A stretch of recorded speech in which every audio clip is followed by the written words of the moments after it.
pi'ikaleva comes from the seabirds that you see in the sky here. I'll be referring to a culture practitioner, Shad Kane, who has revived the making of kahili, standard feathered standards by using seabirds. Well, Shad Kane, a culture practitioner, talks about seabirds being relegated to the highest sort of spirit in Hawaiian culture because they are closest to the heavens. And so that's the term, looking towards the sky, and that's where you'll find the seabirds.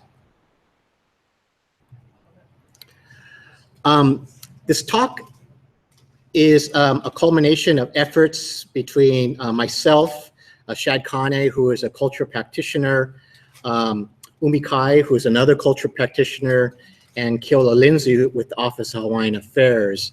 I'll be referring to Office of Hawaiian Affairs work in my talk. But other Fish and Wildlife employees that helped me with this is Ty Benali, who was with our Refuges Division at the time, and George Focus with the Office of Law Enforcement. And it's through the efforts of George and myself and Ty and Keola to come up with a process by which cultural practitioners could legally take seabirds and use them for Hawaiian cultural uses. So outline of my talk, what is the Migratory Bird Treaty Act? What seabirds are used by Hawaiians today and what parts of the seabirds were used? How does the Migratory Bird Treaty Act apply to cultural traditions in Hawaii? And I'll talk a little bit about Papahanaumokuakea Marine National Monument.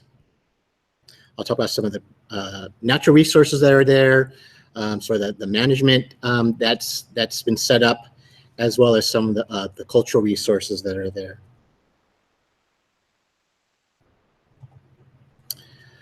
So in the 1800s, it was thought that high fashion, especially for women, was that of wearing feathers in your hat.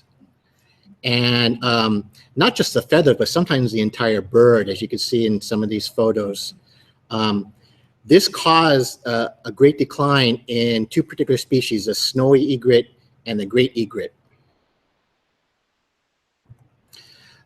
And this was not just in the United States, but in other parts of sort of the industrialized West. Having your clothes, especially your hats, decorated with feathers was a sign of high status.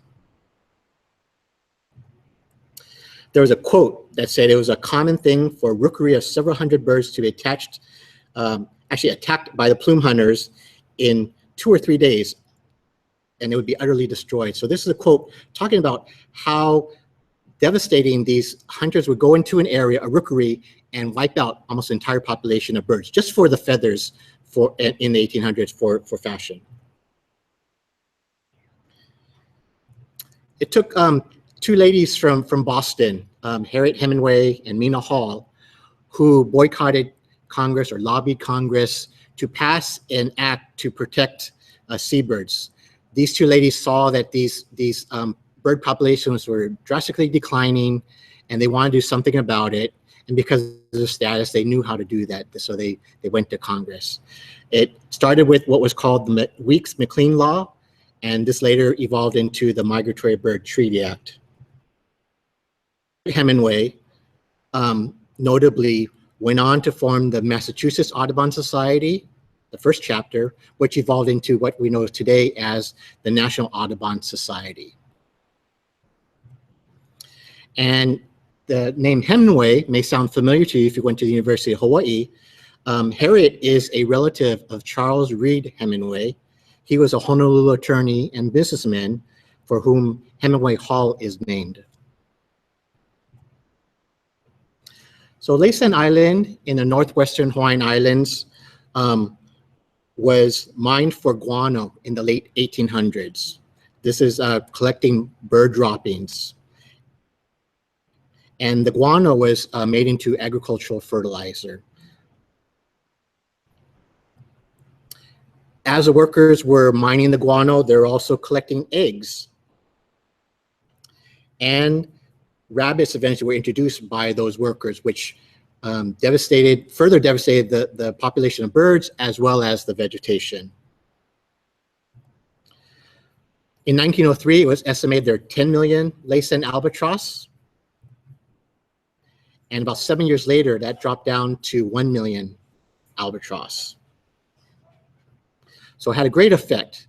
So these are two old photos showing on the left a shed filled with wings of Laysan albatross on Laysan Island.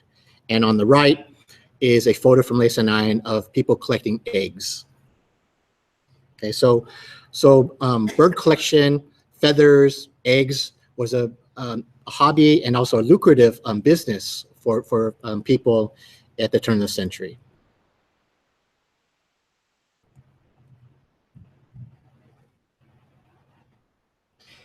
And I want to point out where we're going to be talking about.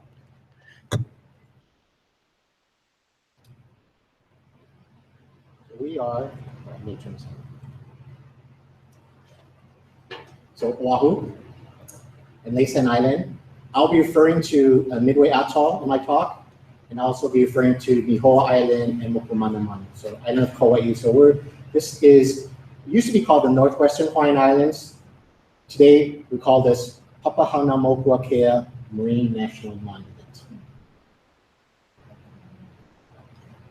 Yeah, why don't we try saying that? Papahānaumokuākea. So we can break it up. So it's made up of papa and hanau, moku, and akea. So can everybody say papa? Can you say hanau? Hanau. Can you say moku? And akea? Yeah, let's try to put some of these things. Can you say papa hanau? Papa hanau. Papa hanau. Papa hanau. Moku akea. Moku akea. Moku akea. Moku akea. We put it all together. Papa hanau moku akea. Again. Papa hanau moku akea. Very good. It's probably the longest Hawaiian word you'll ever know, and hopefully you'll be comfortable now saying it. And it is a name that was given to this set of islands by at the Puakanahele, and it means the islands that were born. Hanau means to give birth. Moku is island, and Papa is the Earth Mother in Hawaiian culture. So the islands, and Akea is expansive, since there's so many islands here. So the literal translation is the expansive islands that are born from the Earth Mother. Okay? Papahānaumokuākea Marine National Monument. So let's talk about the act. The original 1918 statute implemented the 1916 convention first between the United States and Great Britain, who had jurisdiction over Canada. So this protected migratory birds first in North America, essentially, United States and Canada. Then it was later amended to include birds that were traveling between the United States and Mexico to the south, and then eventually to US and Japan, and then Soviet Union, or now Russia, was also, later amendments were added to this particular treaty. And some international treaty. Yes, question? On the treaty, what was the main provision? I know there's a protection, but basically, can you just tell me? Oh, I have it I think, right here. Okay. So what does that do, was the question. The Migratory Bird Treaty Act makes it illegal for anyone to take, possess, import, export, transport, sell, purchase, barter, or offer for sale, purchase, or barter any migratory bird, or the parts, the nests, or the eggs. Okay? The only way you can do that is if you get a permit, a valid permit, issued, and the U.S. Fish and Wildlife Service is the agency for which you get that particular permit. Okay? And that's the agency that I work for. I work for the U.S. Fish and Wildlife Service. I forgot to mention that in my introduction. So my agency, the U.S. Fish and Wildlife Service, we issue the permits for the legal use of migratory birds.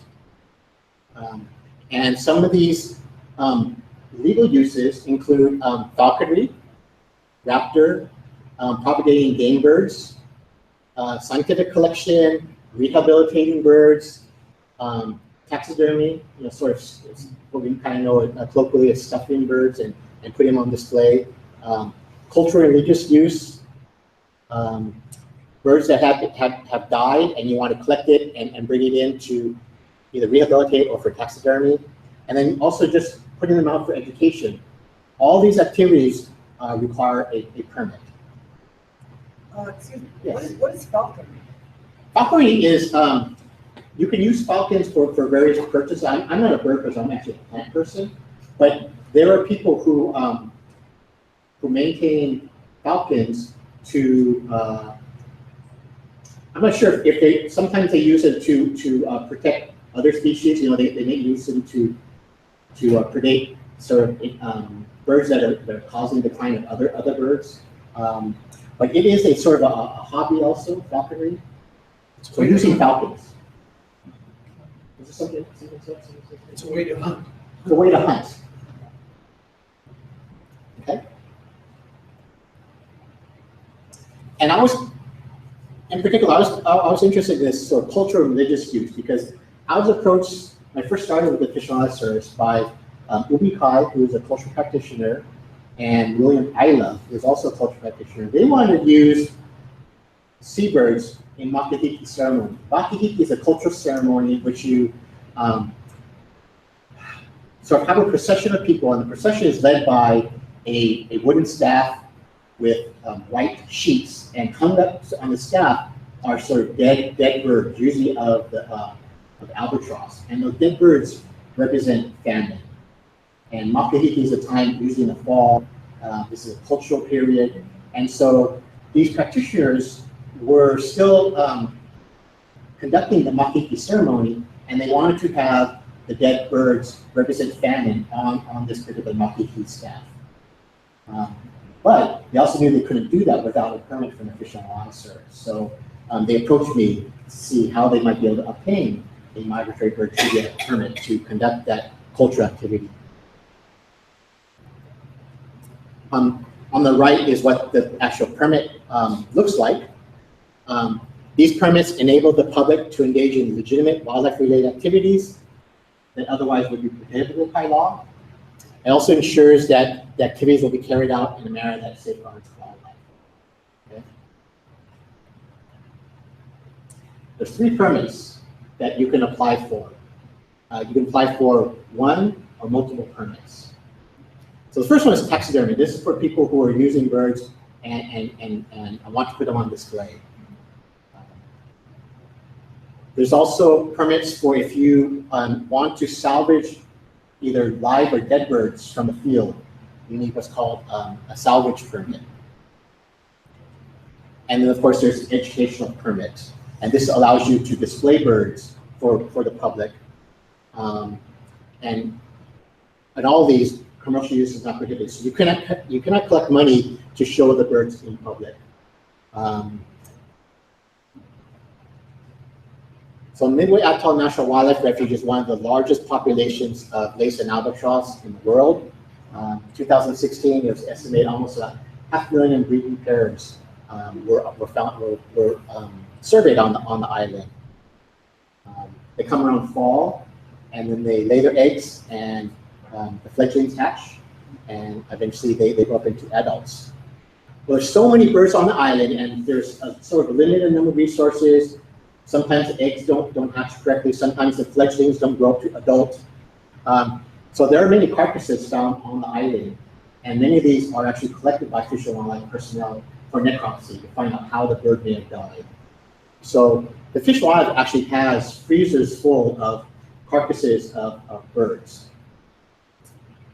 And knowing that, I felt that that was a potential resource for cultural practitioners if they wanted to access bird carcasses or use parts of the bird. We had them in the freezer that were available. We just needed a permit to allow to get from those freezers to the practitioner.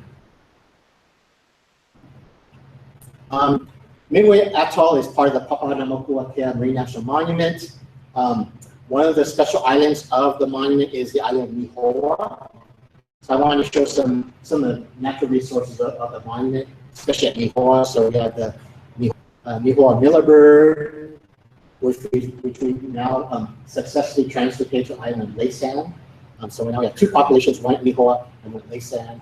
We have the bull's petrel, and we also have, of course, the red-footed booby. So here's some of the other bird species found in the monument. And again, island of Lihoa is here.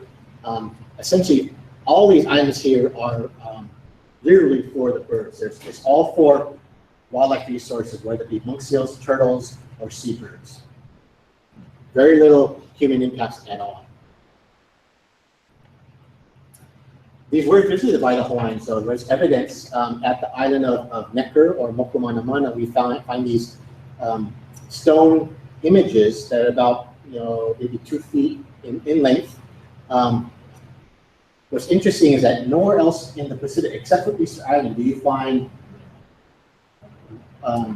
human rock carvings, or say rock carvings of humans in Polynesia. You only find them in Hawaii and Easter Island. So when they were found at Necker in the 1900s, it was sort of a unique thing, and now we have them at the Bishop Museum.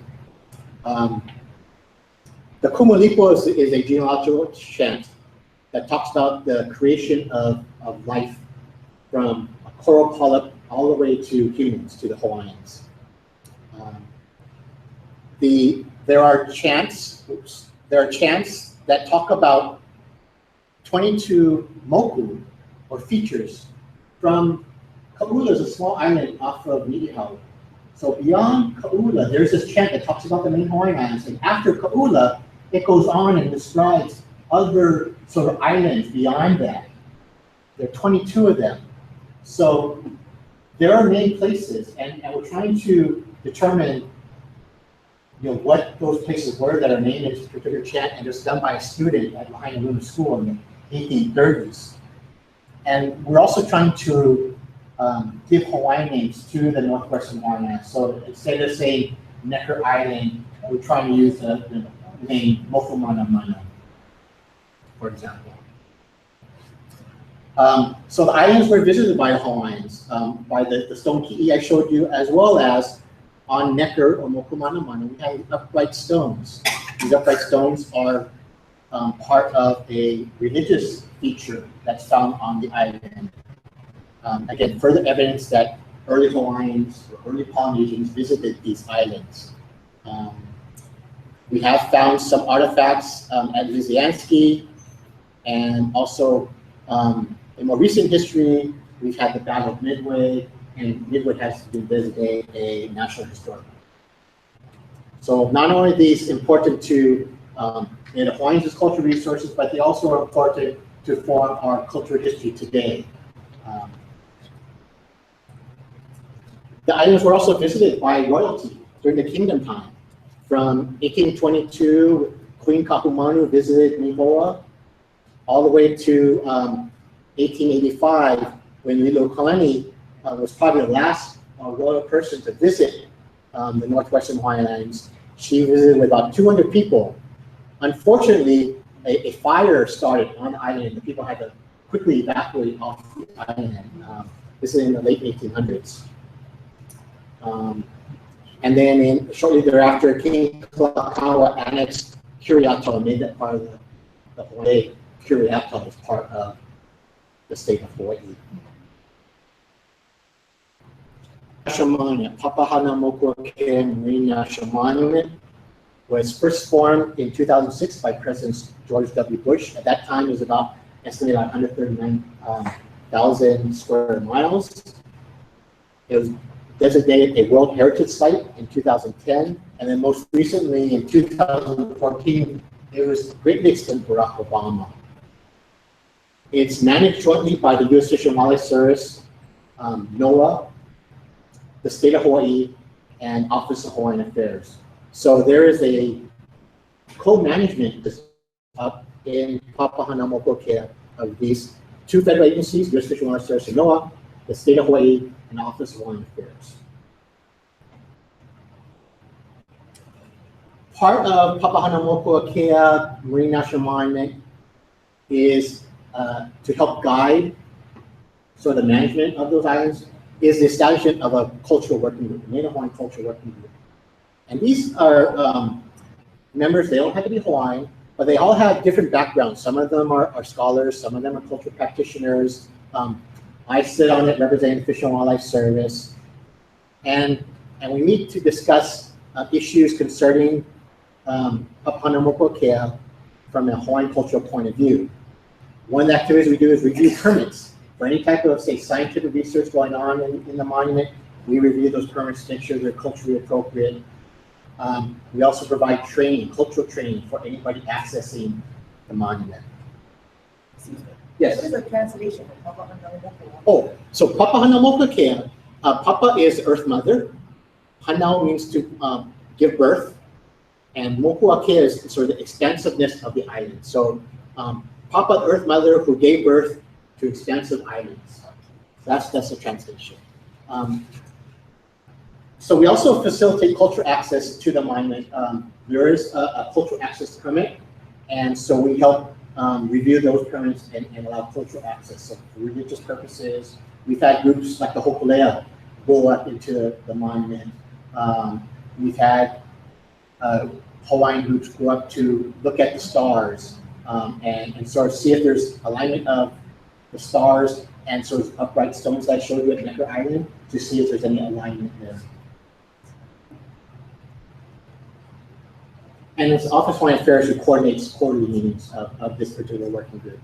Where's Pihimun? Pihamanu is the Hawaiian name for Midway. So this is a photograph of the cultural working group in 2012 visited to come up with, we tried to develop a Native Hawaiian plan for the monument. And we got up early one morning and we conducted a sunrise activity called Ealae. And so we were literally chanting up the rising of the sun. That's the photograph that was taken. You know it? Yeah, it's a short chant. So someone asked, do I know it? What you do is you get up early in the morning, and just before the sun breaks from the horizon, you're clapping. And the clap, maybe we can participate. So the way you do it is you cup your hands, and you clap, and then you also do a clap with your hands flat. Okay. So the clap is 2 cups, 1, 2, and then together flat hands. Okay. 1, 2, 1, 2. Right. So we use that to keep, and then the chant goes like this.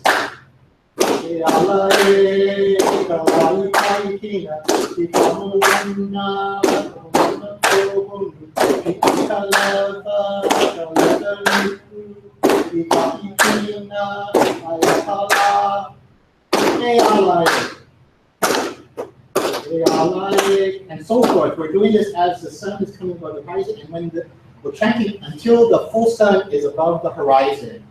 We're doing that chant. Thank you. So the cultural uses of the seabirds.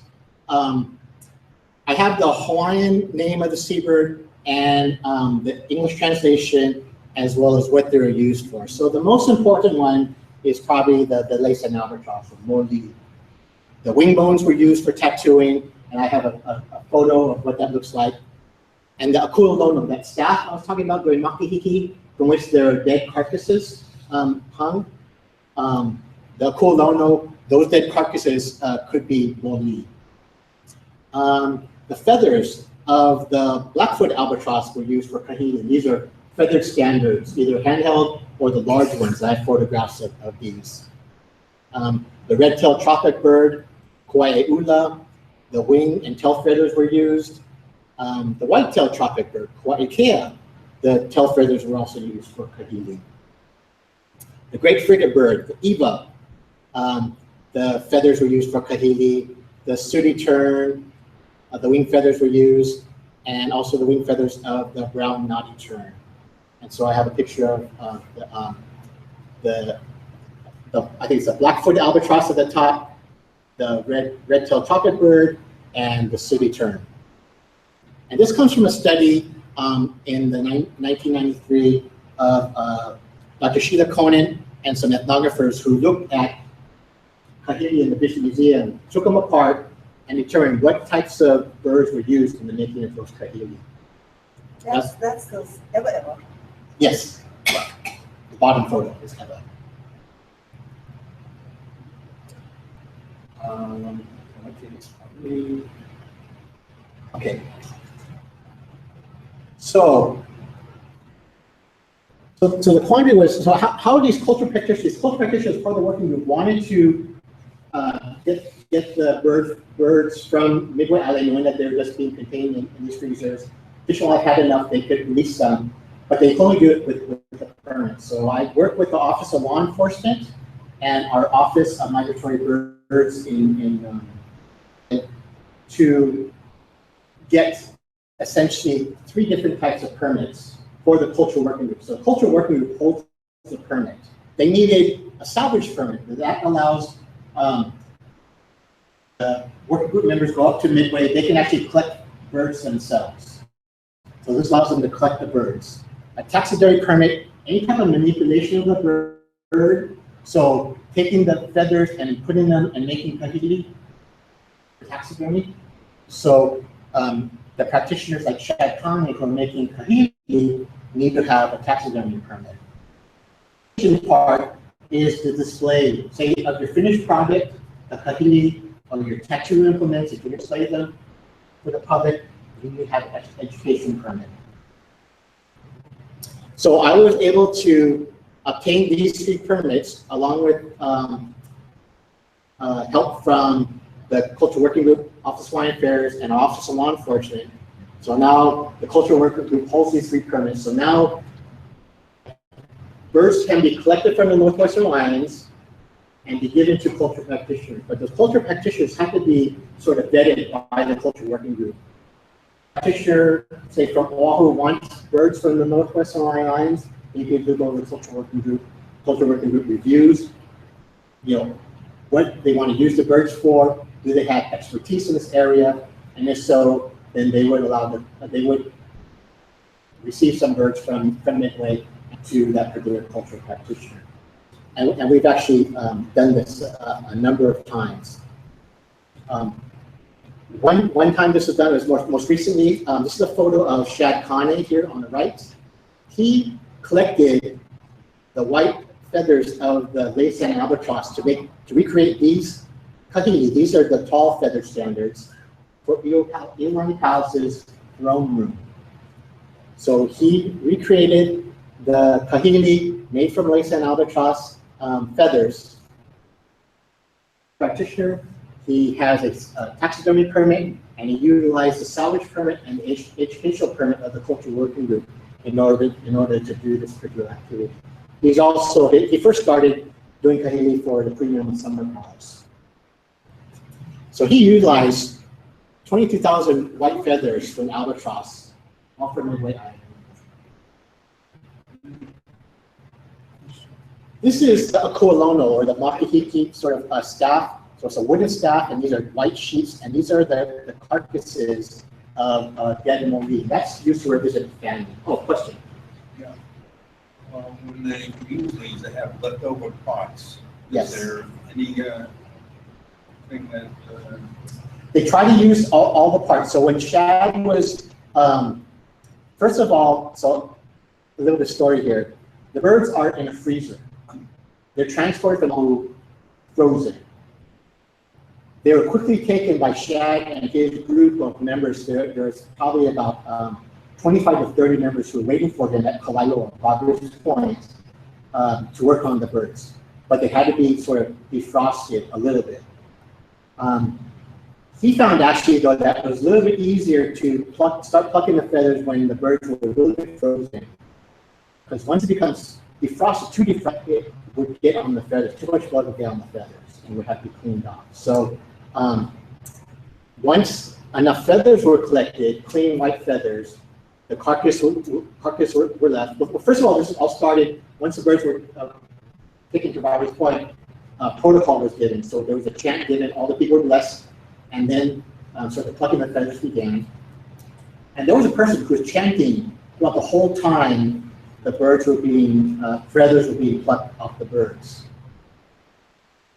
once the carcasses were plucked, birds could be used by practitioners. And so Umikai and his group of about 3 or 4 people would then birth and take the wing bones of some of those lace albatross and make tattoo implements. The tattoo implement is called a moli, the same name for the bird, moli, and I have a picture of that. So yes, the feathers were used by Shad first, and then afterwards, other practitioners then would utilize the bones for tattoo implements. No, and then the rest of the bird carcass that couldn't be used, then were put into a pit and it was buried at Barbara's Point. So all this took place at Barbara's Point. Some birds could be taken directly from being frozen, defrosted, and then hung on a colon from Makahiki. I have a question. Yes. Natural color, black? No, they sort of darken as you know, they sort of defrost, they get frozen and defrost. There are brown-footed boobies that are sort of a little bit brown colored, and that's what these may be.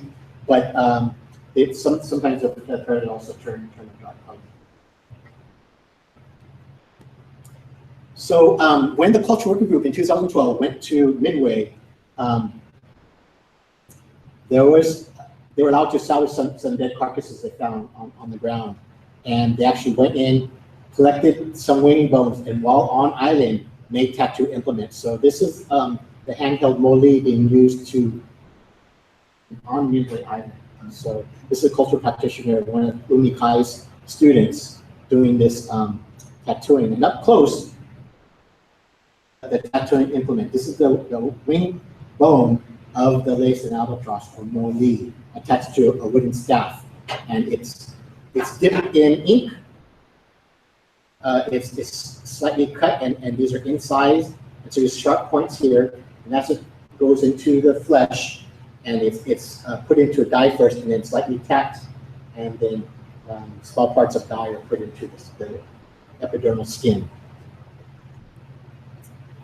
So this is almost the conclusion of my talk, but what we were able to find throughout all of this was that there was a legal way in which we can take lace and albatross from Midway Atoll Natural Wildlife Refuge, which died from natural causes, and bring them to Oahu for permitted cultural use. The use of the Migratory Bird Treaty Act permit. So now today, cultural practitioners now have legal access to protected seabird resources being held by the Fish and Wildlife Service. Cultural working group to be able to sort of get use of those seabirds, but also they're vetted. Their use, their standing as a cultural practitioner is vetted by the cultural working group as a whole.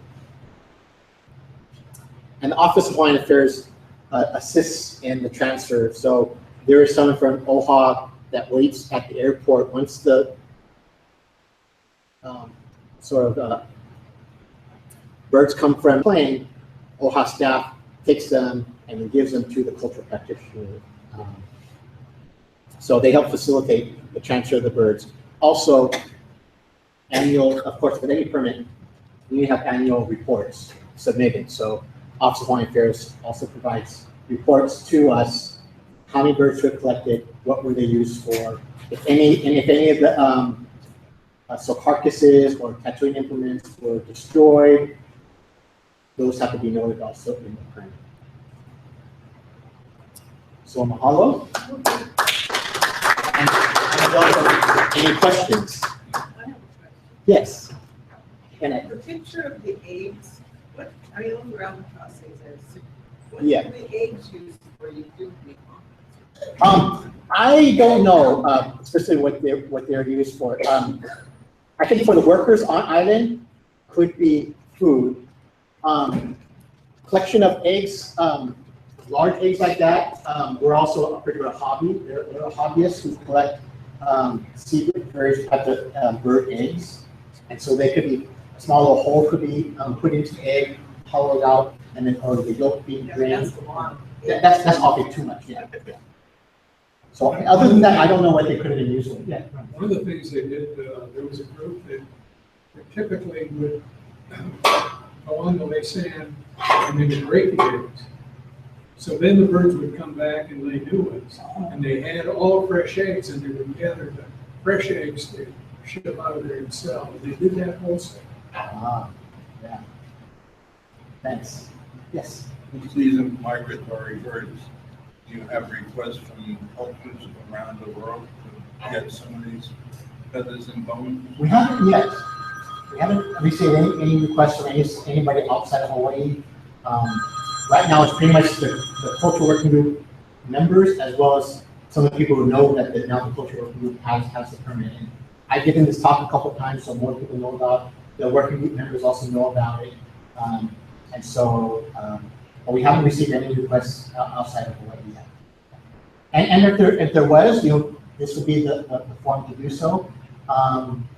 But likewise, there are Native American groups who can also get, who can obtain permits for culture use in their own states and by their tribes. It can be done in other states. I think it is being done in other states. This is just a local example of how it's being done. And never been done before, so that's another reason why I like to highlight this, because this has never been done before. The cultural records should now have legal means of accessing. I think in the past they may have had the opportunity to use feathers or use bones, but they were actually permitted to do that. Now they can do this legally. I appreciated seeing the diacritical marks. Oh, okay. Yeah, Yeah. With the. Yeah, well, I took Hawaiian language at the University of Hawaii, so I'm used to using. But I gotta tell you, it's not kai, it's umkai. Oh, umikai, you're right. Yes. So the Kai, you need to emphasize I as kai, not kai. I might have been representing Otherwise, kai. it's umkai. It's like, okay. So yeah, I'm sorry. Another question. How long does it take to get a permit? So I was first approached by Umikai and William Ayla in 2001. The permit we finally wrote and approved, I think it was 2010 or 12. So it took a long time to find out what the process was, make sure that Office of Law Enforcement was okay with it, and our office in Portland was okay with it. So that took a while. But once we knew what we wanted to do, it probably took a year, because then the Office of Migratory Birds wanted to know specifically what we were going to do, so they knew what type of permits we needed. We ended up finding out that we actually needed 3 permits. We didn't just need 1 permit, we actually needed 3 permits. And then the question was, who is going to hold the permit? It was easier for the cultural working group to hold the permit rather than individual cultural practitioners. So that had to be worked out as well. So that was about a year and a half. So it doesn't take, it's not quick. It takes a while. So Yes. then do the cultural practitioners get a copy of the permit? So The cultural practitioners have to get a copy, and they're also written as a sub-permittee on the larger permit. And they have to have the permit, so, I forget your worship person? Victoria. Victoria works for Official Office Law Enforcement. So if she sees Umikai at Bishop Museum displaying Moli, she can ask Umikai for a copy of the permit. He should be able to show it to her at Bishop Museum. They're supposed to hold it with them whenever they're showing their items or implements. And of course, it's also being held by Office Monitors, that copy. I also have a copy. Yes. You originally say you can't show these for fees. Yeah, What do you do with museums? museums sort of have, do you know how that works out? We can't use it for commercial purposes, I think the museums are sort of educational. So it's not commercial, they're not profiting from these. But that's the difference. But you pay admission fee to the Mission Museum, but it's not for commercial purposes. You're seeing these here at Mission Museum. Yeah. Okay, for education, it used to be roadkill was a big thing. So in other words, you couldn't find a dead seabird, and usually class you had to put permit by that time, it would be useless. Well, so there are existing agencies and people who hold salvage permits, so if you see a dead seabird, you can take it to one of these what are called bird rehabilitators, and they hold a permit. to rehabilitate that sick or dying bird. No, I said roadkill. A roadkill. Okay, so if it's already on the ground and it's dead, you're not supposed to pick it up. Someone permitted can pick it up and then take it to a repository like a museum or bird rehabilitator or Fish and Wildlife Service or the state. The state also has permits to do that. Yes. So it's, the law is inclusive of all endangered. So a lot of seabirds I showed here are not endangered. They can pretty much fly between the Northwestern Islands and the main Hawaiian Islands. They're not endangered because they're considered migratory birds. They fall into the Migratory Bird Treaty Act. The quandary that we have in Hawaii, though, is we have many introduced birds that are considered migratory birds, say in North America, like the Hawai'i is a problem to us. And that's an introduced bird to Hawaii, but it's protected by the Migratory Bird Treaty Act. We can't go to a recreated Hawai'i egrets and kill all of them, even though we may want to, without a Migratory Bird Treaty Act. So there's some invasive species, because that's an invasive species. We can't just wholeheartedly kill them here in Hawaii. We still get permit to do that, even though it's not native to the world. It's an invasive species. Yeah. What about the birds that come down because of the white ecosystem of Hawaii? Yeah. Do they have to have, I mean, they collect in the water station. Yeah. I mean, people pick them up. Yeah, I think that's, they're able, because that's falls under that roadkill. If you're not going to be using it, and you're not going to be, I think you want to be able to take it to someone who can, dispose of it properly. Also perform a necropsy with the actual cost. But yeah, we do have a lot of light fallout. And I know on Maui that Petros and the Shearwaters, they put out a notice to the community saying, if you see any dead birds, call this number, we'll go and collect them. Yeah, right. In this area, just if you find them I'll find them in morning jogging and wrap them in their t-shirt, take them to Sea Life Park. And Sea Life Park has a outfit that tries to rehab. Yes. So that's They the proper catch way you, to they do it. won't hang you. Yeah. Yeah, so that's the proper way to do it. So you might see these birds, especially in the 1 mile area, that are on the ground, and some of them may still be alive. You can't really pick them up, put them in, wrap it in a towel, put it in a box, and take it to Sea Life Park. And there's sometimes a number also at the front entrance of Sea Life Park in case they're closed. You can do that legally, and they'll take care of it. They have a permit to take in salvage foods. Yes. So migratory birds, what about our stilts? With the state? Yeah, so stilts are migratory birds, but also protected under Endangered Species Act. So they're protected. An Endangered Species Act is a stronger protection for some of the wetland birds. So the stilts, the coot, the gallinule, the native duck. These are all endangered species. The nene, these are endangered species. So that extra protection already under the Endangered Species Act. And there's already prohibitions about collecting and harassing them. This isn't a migratory bird question, but the lazy duck, how well established are the transplanted duck?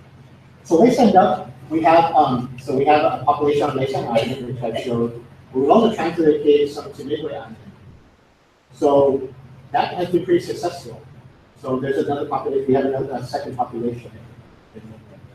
Genetic diversity? I don't know if it's been enough time to see genetic differences.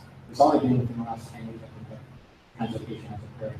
There are plans if the island of Hawaii becomes cat and rodent free, that might be another place that we can introduce Laysan duck as another place, because we suspect climate change, 1,500 years, we may lose some of the Northwestern islands due to sea level rise. So we want to have other higher islands for seabirds. Ko'olawe has been identified as one of those, but right now we have cats and other rodents that we may get off the island first.